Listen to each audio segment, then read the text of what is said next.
भारताने बघितलेलं आहे। म्हणजे आज मोदी सरकार आल्यापासून मोदीजी जागतिक स्तरावरती भारताला एका उंचीवर नेण्याचं काम करतायत, पण काँग्रेसला, राहुल गांधींना हे सहनच होत नाहीये। त्यांच्या डोक्यावर परिणाम झालेला आहे। म्हणजे ते मोदी विरोधाने इतके पछाडले गेलेले आहेत की आता कपडे काढून विरोध करण्याचं काम या लोकांनी सुरू केलेलं आहे। याचा आम्ही तर निषेध तर करतोच, पण मला असं वाटतं की राहुल गांधी आणि काँग्रेसनी प्रत्येक भारतीयाचा अपमान केलेला आहे आणि त्यामुळे त्यांनी पूर्ण देशाची, प्रत्येक भारतीयाची माफी ही मागितलीच पाहिजे। आणि जोपर्यंत ते माफी मागत नाही तोपर्यंत पूर्ण देशभर भारतीय जनता पार्टीतर्फे हे निषेध आंदोलन असंच सुरू राहील।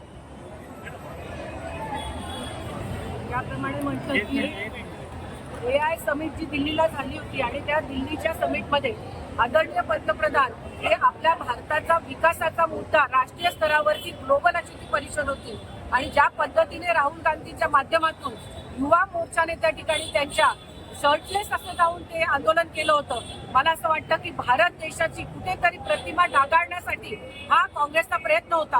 परंतु आदरणीय पंतप्रधान नरेंद्रभाई मोदी यांच्या माध्यमातून भारत देश आज अत्यंत प्रगतीच्या अशा प्रगतीपथावरती आपला जो विकासाचा रथ धावतो आहे आणि त्याच्यामध्ये ह्या सगळ्या ज्या छोटे छोटे यांनी जे कृत्य केले त्याचा खरंच भारतीय जनता पार्टी असो कोणालाच त्याचा फरक पडत नाही। परंतु ज्या पद्धतीने भारताचा, भारतीय नागरिकांचा, आदरणीय पंतप्रधान नरेंद्रजी मोदी यांचा अपमान झालेला आहे, त्याकरता भारतीय जनता पार्टी कदापि शांत बसणार नाही। भारतीय जनता पार्टी जिल्हा असू दे, मोर्चा असू दे, याच्या माध्यमातून सतत तीव्र असं आंदोलन आम्ही छेडत आहोत। जोपर्यंत राहुल गांधी आणि पप्पू माफी मागणार नाही तोपर्यंत हे आंदोलन देशभरात अशा पद्धतीने चालू राहील।